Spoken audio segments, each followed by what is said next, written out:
Ladies and gentlemen, brothers and sisters, Assalamu alaikum wa rahmatullahi wa barakatuh. And judging from your response to my salam, it seems that you're as dead as I am. I've travelled all the way up from Coventry this evening, not because I was punished and sent to Coventry, but that's where I live. So perhaps I can lighten up today a little bit more. I know we're talking about Sharia law, and Rowan Williams has tried to spice things up, and look where it's got him. But what we'll do is we'll try and obviously enhance the understanding of where Muslims are trying to advance their case in this country, or not, as the case may be. But I think the starting point is exactly where the Archbishop has actually ended his lecture, which is that the purpose, the intention behind his whole declaration, in a sense, as a member of the establishment, was to dispel some of those crude oppositions that exist so far as Sharia law is concerned. Because obviously when people talk about Sharia law, they're only thinking about some of the more draconian aspects of it, which are deemed to be draconian. I'll come back to that, because again, I would advocate that they're not draconian, but Sharia law obviously implicates certain things which are, in the Western mind, draconian. And so one of the things that he was quite clearly, in conclusion, trying to do was to dispel some of these crude oppositions and the myths that existed about Sharia law. And in fact, what's happened to him in terms of the outrage that it's caused in the secular society we live in is exactly the point he wanted to make, that there is crude opposition. And if you see some of the way, forget the small pages, but some of the spreadsheets, some of the way they reacted to him, in a sense, it vindicated his position, that there is crude opposition to the point that he's made. And in fact, what was he really asking for?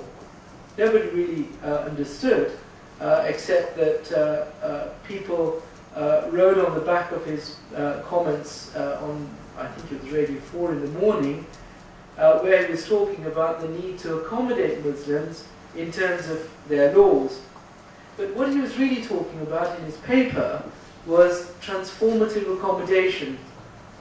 And that really, in a sense, is asking for a sense of, not appeasement, of allowing Muslims to allow them certain privileges and rights under Sharia, but really what he was talking about was a sense of recognition of the values with which they conduct their lives. Now, you know, if you read his speech prior to that, and I'm not trying to interpret his speech, he was talking about the way religious laws are an inhibiting factor in today's society. As soon as somebody says religious laws, you know, everybody's got their back up. And he's saying, look, we need as a society to enter into a debate, a dialogue, in which there is that transformative accommodation. Now his words are transformative accommodation, my words are give people choices. Now, you know, when I look at the whole debate as it's ensued, I look at the way those crude oppositions have clearly marked the flag that this is a secular society and there will be no tolerance to Sharia. But you know, where is the aspect of debate in all of this? Where is the aspect of dialogue and discussion in all of this? So whilst the Archbishop was talking about transformative accommodation, I've been talking about giving people choices. Now, quite clearly, that is the most fundamental right in any democratic state, to give people choices. And I think that, although he didn't absolutely say so, but that's what transformative accommodation in day-to-day reality means. Give people the right to choose where they want to go. Now, obviously you've heard at length about the way the Beth Din works, and the way the alternative dispute resolution mechanism, which is actually working in this country quite successfully for the last 35, 40 years, has worked. And English law has built a great wealth of precedent based on some of the decisions of some of these arbitrators. Now, some people may look at this and say, well, this is Sharia, and therefore the role of Sharia is actually baseless in the society that we're living in today. But if you ask me, most of my practice is based upon engaging with the High Court and the Supreme Court, as it's now going to be called, in giving judges very expensive advice as to what Sharia law is all about, what Islamic law is all about, what the Muslim personal laws are all about. So people who are engaged in very expensive litigation, where they spend 50 to 100,000, and lawyers don't complain about that, I can assure you, because they're milking the cow all the way home. But in those situations, the judge actually says, hang on, in order to decide a matter between two Muslims, or where Islamic personal laws need to be implemented, we'll call upon somebody like me and say, would you guide me and help me as to how to deal with this situation? Now, as an expert of the High Court, whatever my report says, the judge will have great difficulty deviating from that and moving away from it.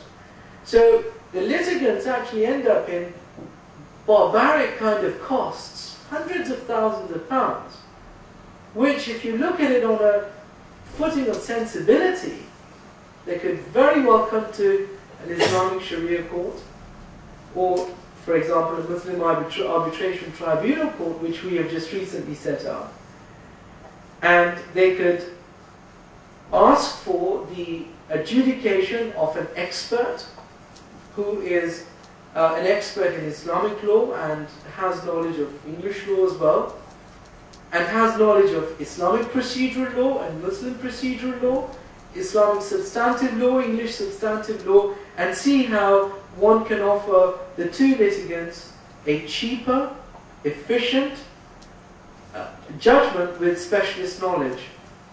Now, if you look at the way these courts have operated, the alternative dispute resolutions have operated, and if you look at government policy, actually it was quite surprising that the government took the view that it did, because I could see that a week later there was a little bit of backtracking going on, because quite clearly, just recently, the government has implemented a pilot scheme in different parts of the country which is called community courts. Now, what's that all about? Community courts are courts which are implementing community laws or community cultures for the community themselves. And what the government is saying is that communities need to take charge of their own destinies a little bit. So there's a number of community courts that have evolved by the patronage of the government, where they are resolving a number of disputes that arise within the community, and there may be all sorts, and in fact some of them are actually criminal matters as well, and a lot of them are dealing with ASBOs, the antisocial behaviour orders. So the government is quite keen to let communities take charge of themselves. Now, in a sense, offering a kind word to or kind word of support to what the Archbishop was saying, which was transformative accommodation, would not have gone amiss with the general policy of the government, which is that, you know, we need to have communities taking charge of themselves. But instead what we had was that, oh no, this threatens the secular state because the origin of it is in Islamic law. Now, if Islamic law is so bad, if you really look around the history and where some of the English laws are going, it has an intrinsic and an innate connection with Islamic laws. If you look at Napoleonic laws, some of them have been influenced by Islamic law. If you look at, for example, the way some of the English divorce laws are going, look at what Professor Cretney of Oxford University says. He says